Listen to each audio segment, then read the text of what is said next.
This is the EnT podcast, conversations about education, technology, and culture, with Dr. Doug Reed and Dr. Matt Stranick. Thank you for joining us.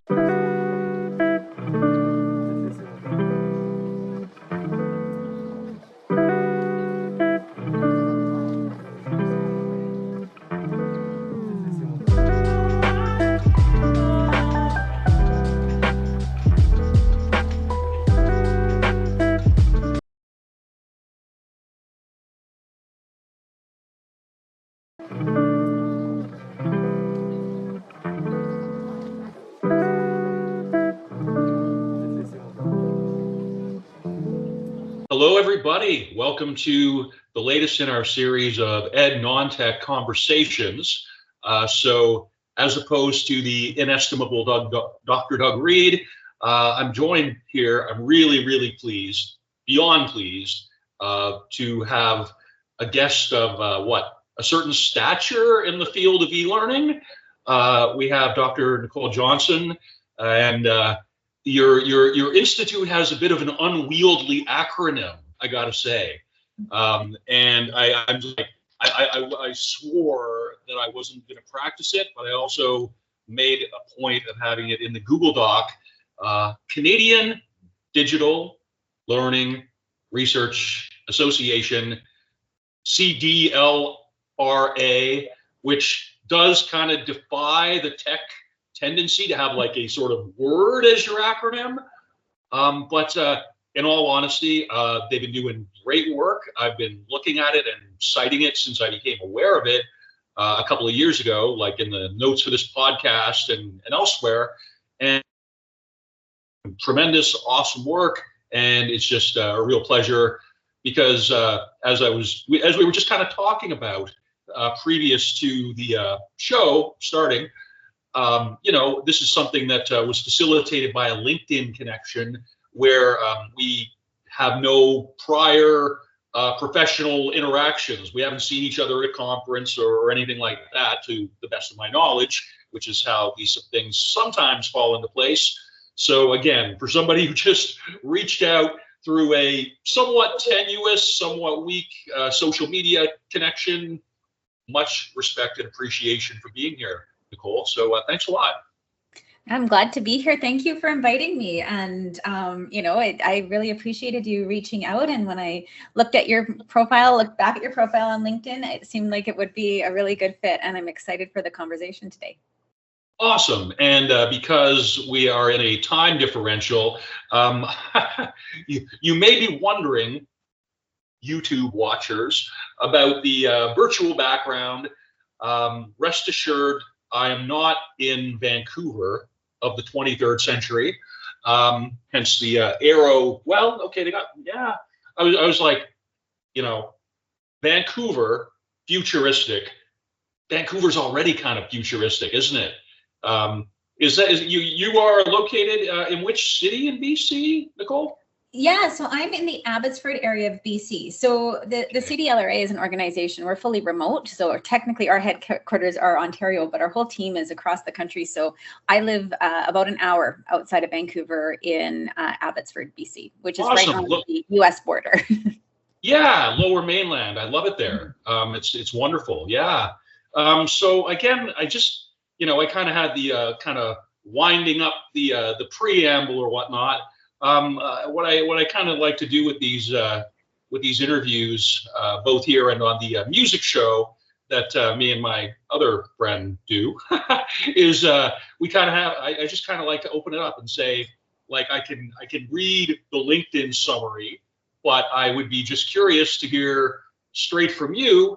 For anybody listening at home who's outside of the e-learning area. Who is Nicole, and what is Dr. Johnson even all about, really? Yeah, no, that's a great question.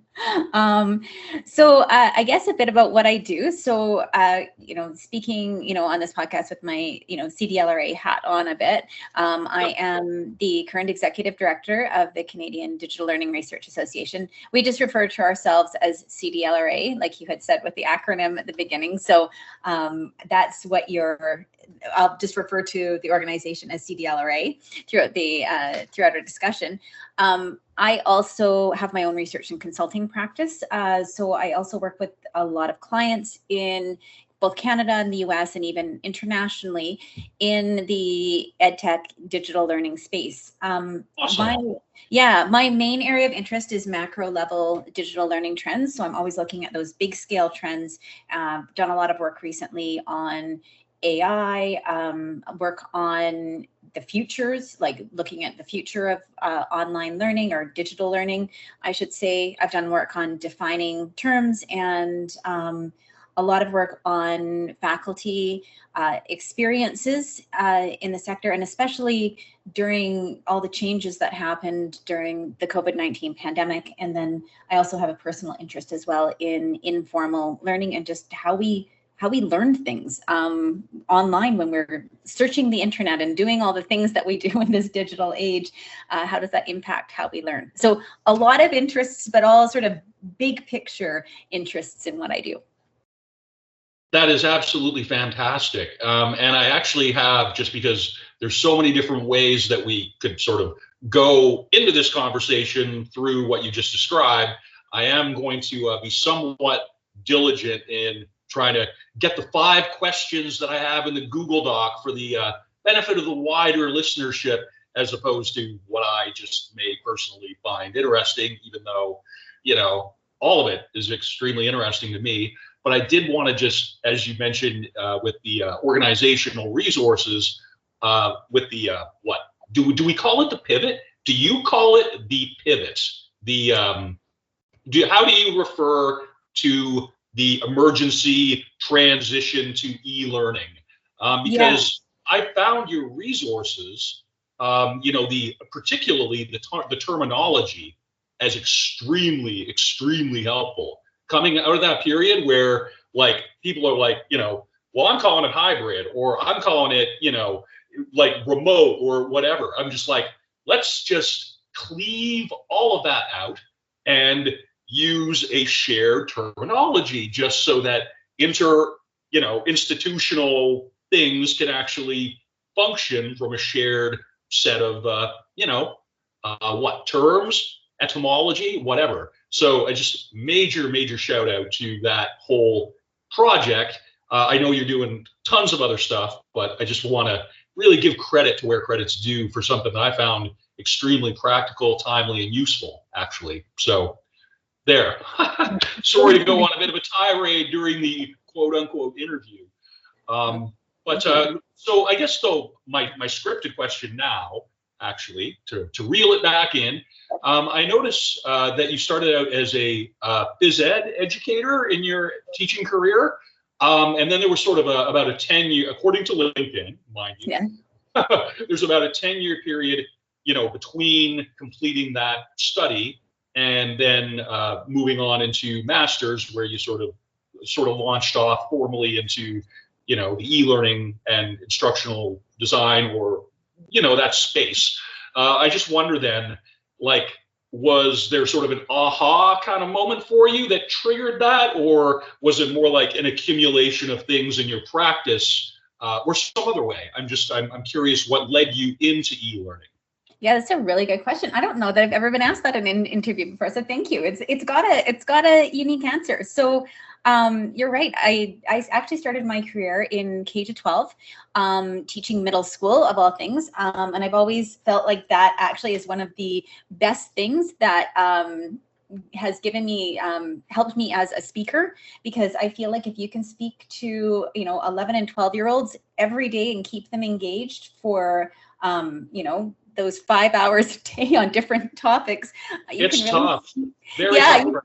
You can speak to any audience. And so, my specialty, I did my first degree in kinesiology and then went into education and middle school teaching, and with an emphasis on physical education.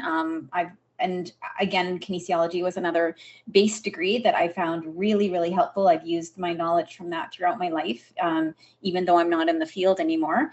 But yeah, during that 10 years time, I resigned from my teaching job when I had my oldest son.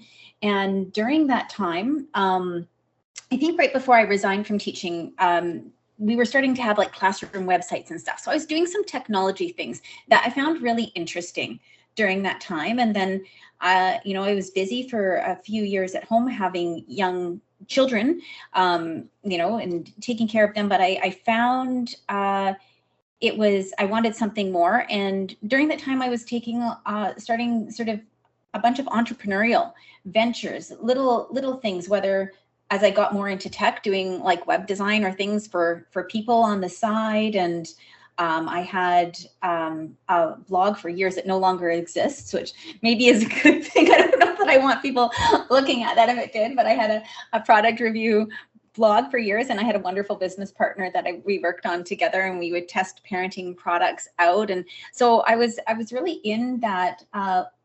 It was a digital learning landscape, but it was very informal. And I got very into entrepreneurship, and especially supporting women who had become entrepreneurs at the point of motherhood, and not having that formal entrepreneurship training, but looking to get businesses off the ground. And how are they doing this? So I was doing this all in the beginning stages of this, where I actually found the opportunity to do a master's degree in educational technology. And, I was home, I had 2 kids at the time, and I just thought it was really interesting. It was something that I could do while I was home with the kids, and I felt like I needed that intellectual stimulation, and it kind of all went from there. And I always say, like, I started my master's degree with 2 kids. I finished my master's degree with 4 kids, which I don't know that I would recommend that. Yeah. Wow. Yeah. I hit my quota with 2, and I'm just like, nobody is doing well if I put 4 kids into the world. But good for you, honestly. Yeah. That's so impressive to me, just because, like, I'm always curious, because, like, within our field, so to speak, people just come at it from so many different areas, because it's always like a secondary. There's very few people who just kind of, I don't think I've ever met anybody who started out like in the B.Ed is like, I'm going to be an educational technologist. I'm going to follow this program and have this be my career out of the gate. I don't think I've ever experienced that almost. So, I mean, it's fascinating, because like when my kid's mom had kids, she sort of, she was home for about 5 years, and she stepped into, training of her own sort of variety, right? Taking the time when you have, sort of a space around you outside of your typical professional milieu, right? Wherein you can kind of sort of envision where you might want to go forward, and especially in such a transitory time when you're bringing humans into the world. I mean, it's just, it's a really sort of pivotal, magical time, which anybody with kids doesn't need to hear about from me in the context of this interview. However, I wanted to say that sounds rad, basically. And if I can just sort of, again, kind of jumping into something that I found really curious when I looked at it on your LinkedIn within the past couple of days, when you went into your doctoral study, you studied through a European institution, right? A European distance open learning sort of institute. Am I reading that correctly? Yeah. And the next question would be, like, now that you're working because of your time with Royal Roads, and then subsequently to that, what was the European e-learning sort of perspective relative to what you've experienced in Canada, if I can put it that way? Yeah, it's a really good point. And it was a really valuable experience. So yes, you're absolutely correct. I did my PhD through the Open University of Catalonia, which is in Barcelona.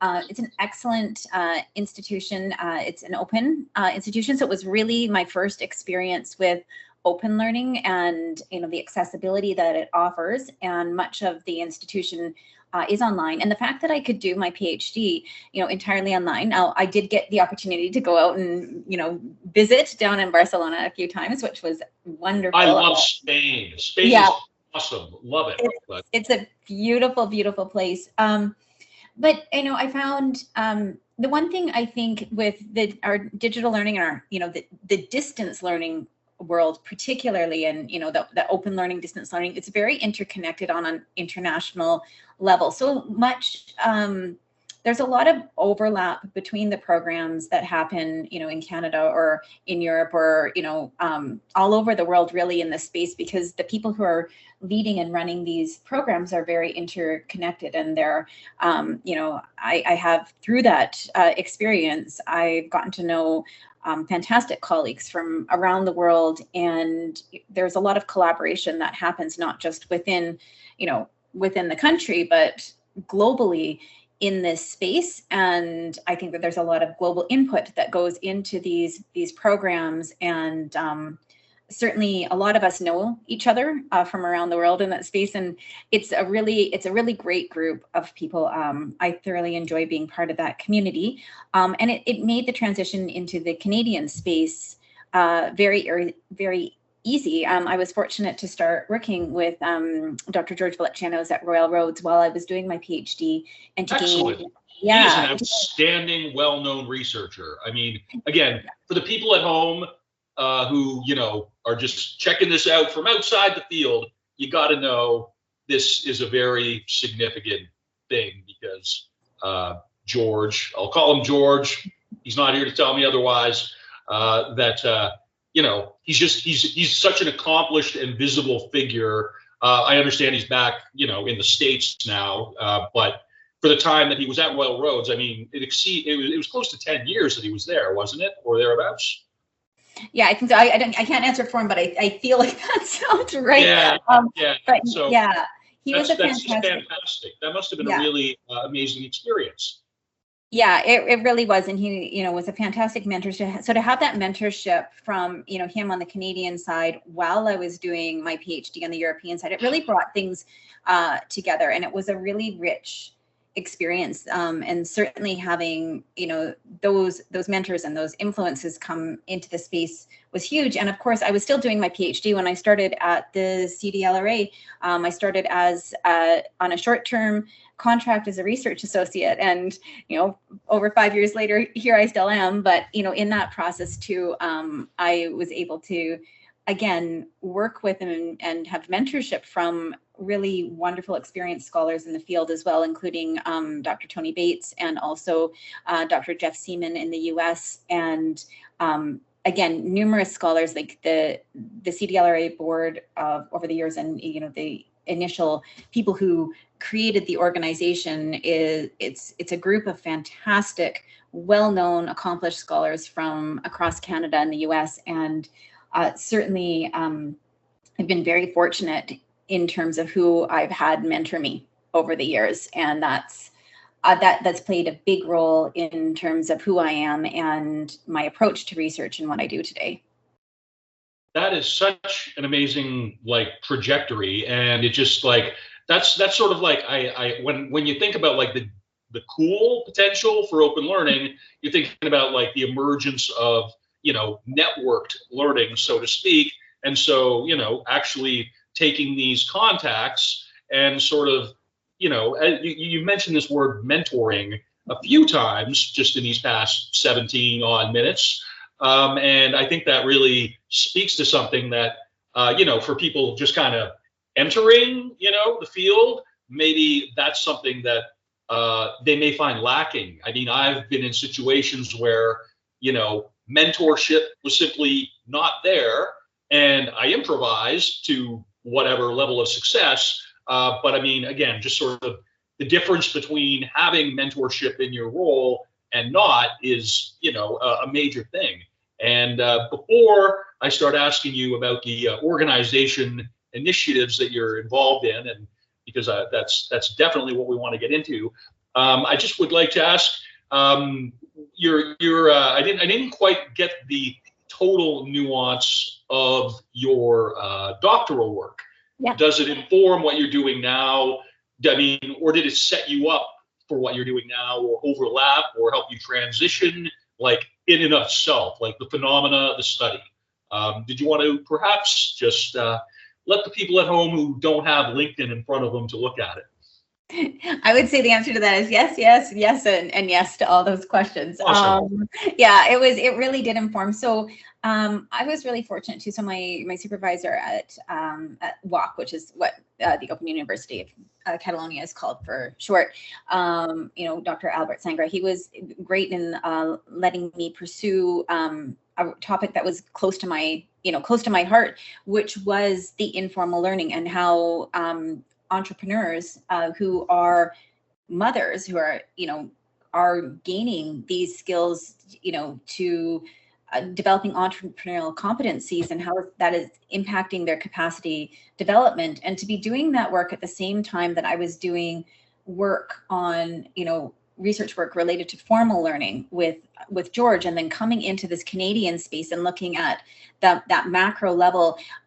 It really gave me a good understanding of, or I don't know, good but unique understanding of how we learn, and really that one of the foundations that I worked with my PhD was the notion of a learning ecology, and understanding learning from an ecological perspective.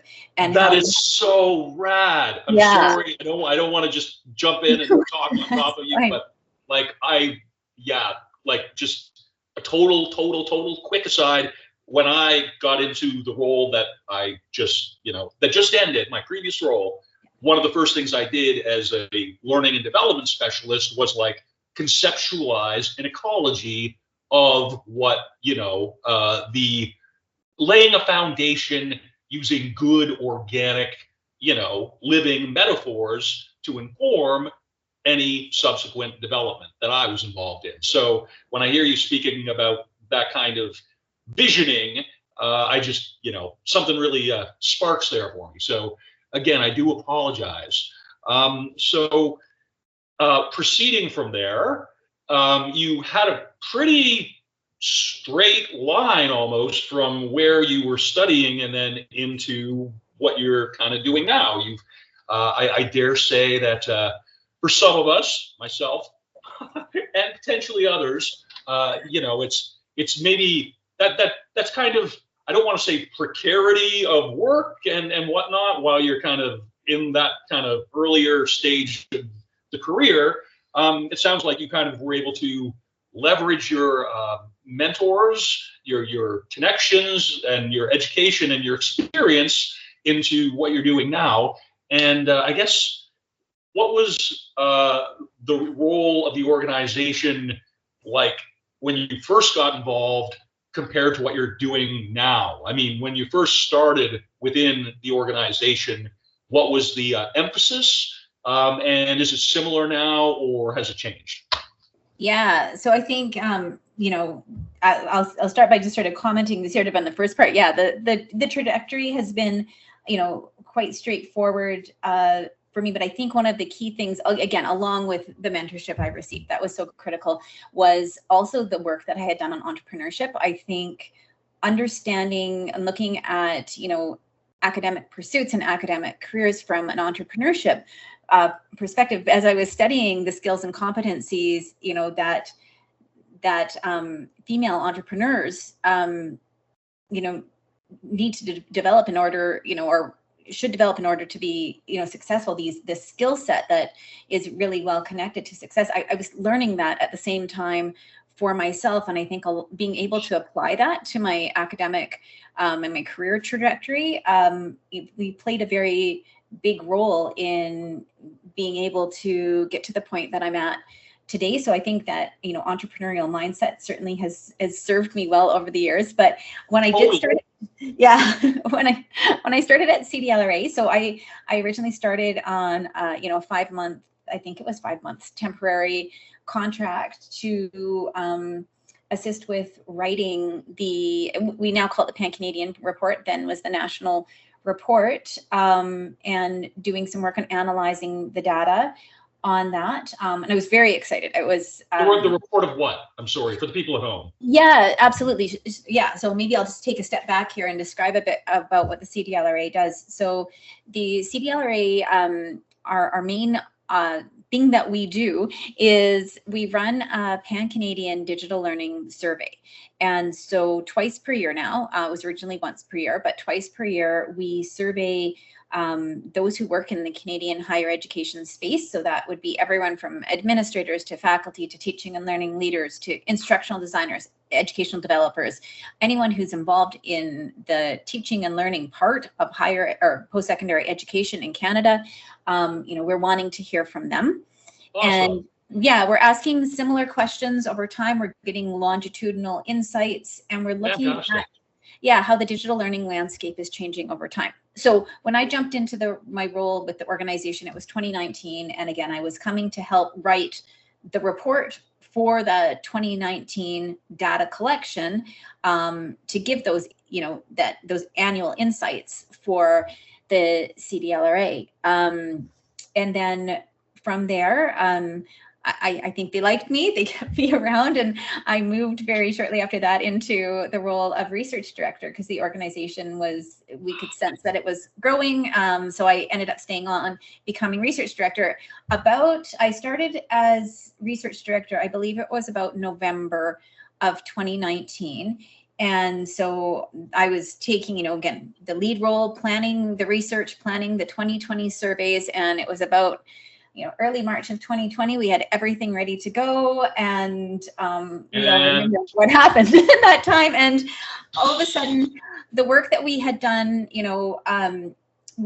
our organization went from, being known within the niche group of people who were very interested in online and distance learning, and then some outside of it too, who found our work to be valuable, especially in advocating for change at their institution, to everybody needing our work. My emails were just blowing up from institutions and people who are needing support, wondering what was happening in the landscape. It really was, I got into the role, and the role that was, of course, the biggest change because it just impacted the whole digital learning landscape. We have not gone back to that 2019 point. Even institutions that were prior to the pandemic were going, that's just not our thing. We're an in-person institution. We're just not going to be doing online offerings.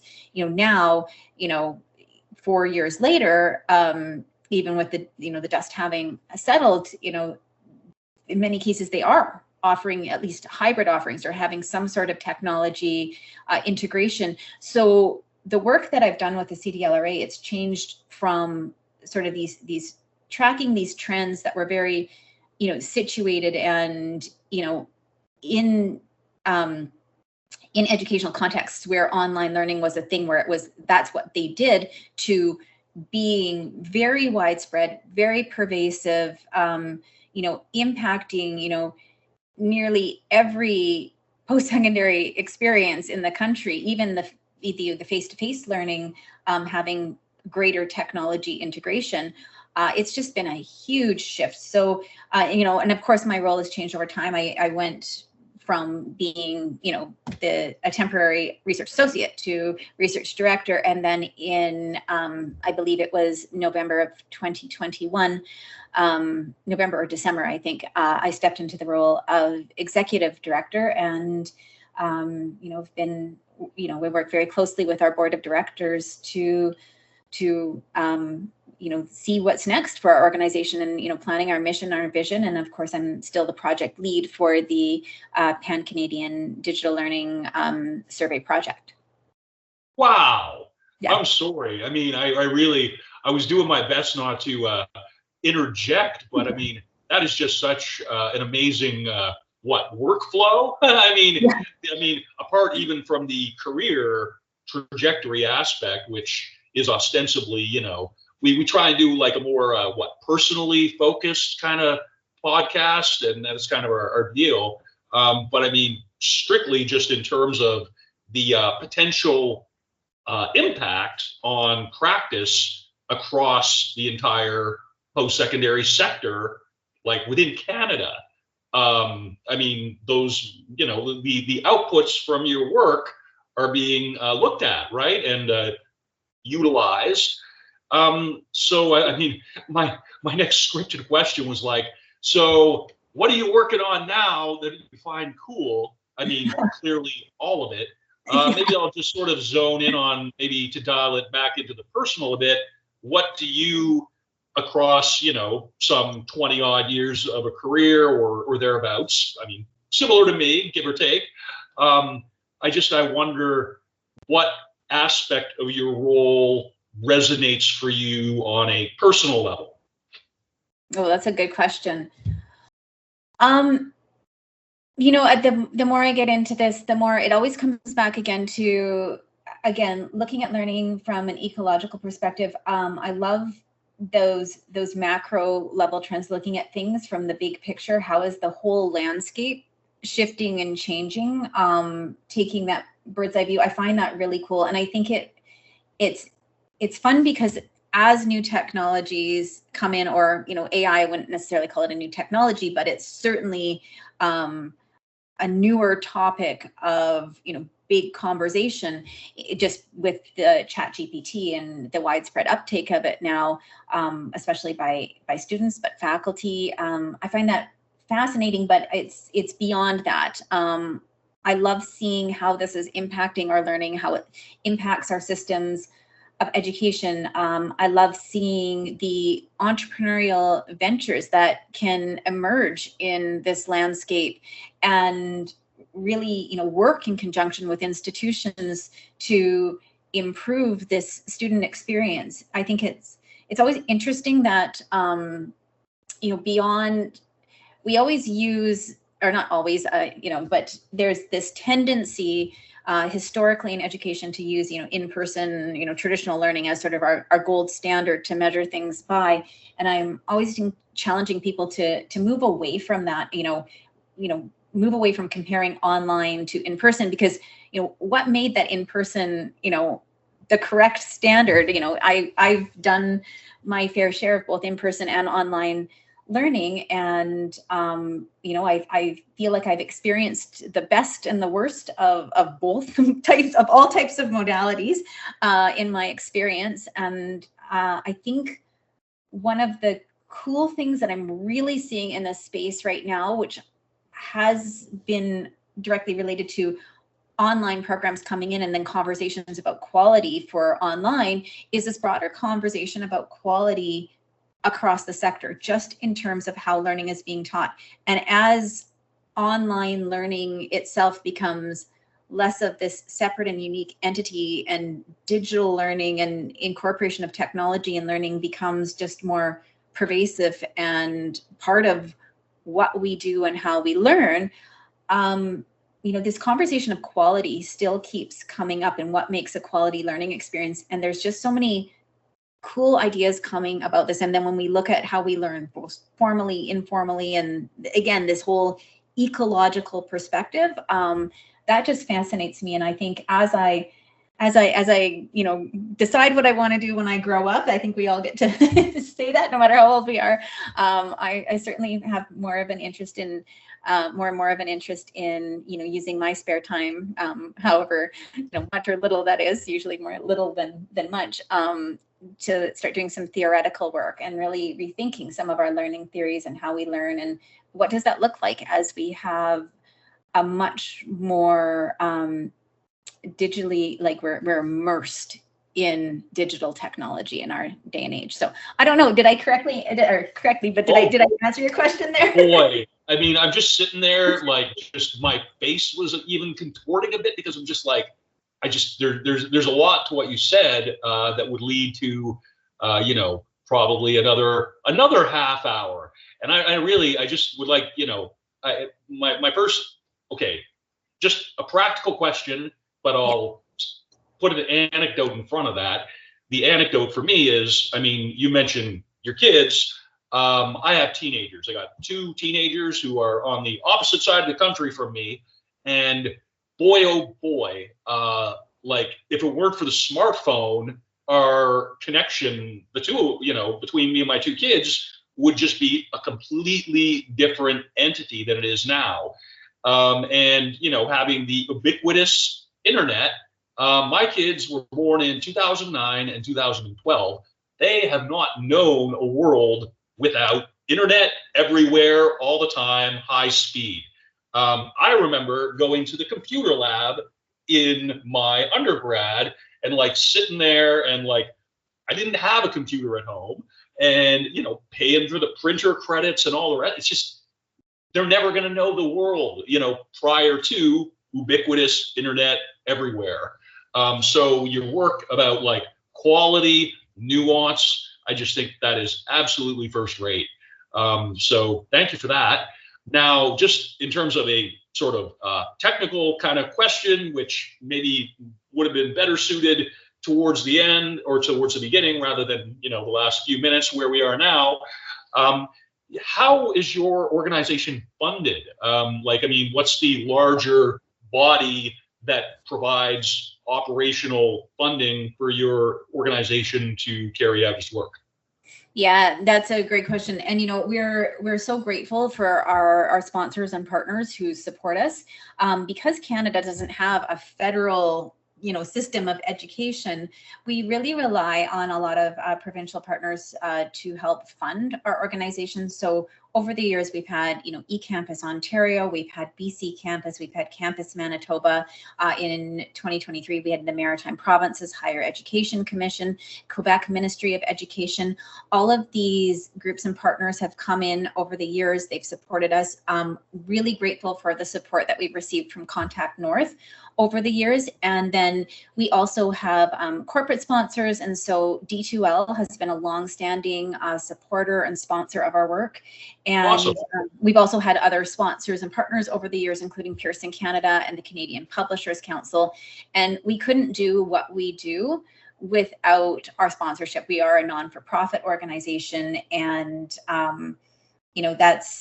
that's something that we're incredibly grateful for, and we don't take for granted, is the support that we receive from our sponsors and partners that they let me have fun. And I should add too that one of the things we do with our organization, because I've got a passion for mentorship, like I talked about, is we work with the University of British Columbia, and we offer a practicum experience for the Masters of Educational Technology students there who are coming to the close of their studies. They're close to completion. I think they have to have completed 7 courses of their program, but they're able to spend a semester doing a research practicum with me where we look through some of the historical CDLRA data together. We do an analysis on that. And then I also, we have wonderful volunteers who I have 3 volunteer groups working with me right now and we're working on journal articles that we can put out. And these are people who typically have finished a master's degree in educational technology and are perhaps thinking of doing doctoral work or something. And like you talked about, that need for mentorship. And so I work with these groups. They're fantastic individuals who I get to work with, and they get the opportunity to gain research experience, and we look at the data together and we work together to write a journal article that they can then have on their CV to support their career going forward. Wow. There's so much to like about that. I'll just say that when Dr. Reed, Doug and I we tend to take a critical bent on the show to the point of satire. And I hope, you've checked out the site, you arranged for this meeting. So what you saw on the website clearly didn't faze you that much. Yeah, but I would just say, it comes back to, there's so many different places you can go from this career. And people are coming at it from so many different backgrounds. So to have that transition into, a structured environment. I mean, me and Doug, we always are sort of like, we're kind of hard on people who are positioning themselves as professional researchers. But I think this is actually an instance where getting those publications, designing those studies, doing it in a way that addresses this still, we're still calling e-learning new, which is kind of bizarre to me, but it's like that new style of learning.